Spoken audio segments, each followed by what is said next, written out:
רציתי לומר כאזרח, כחייל וגם כרב בגדוד, תודה רבה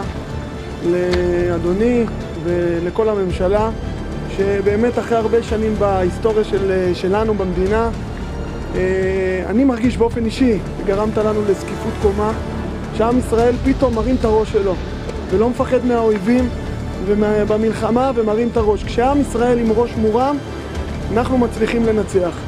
אני בקשות רוצה להעריך את כל מה שאתם עושים יומם ולילה, אתם עובדים קשה מאוד,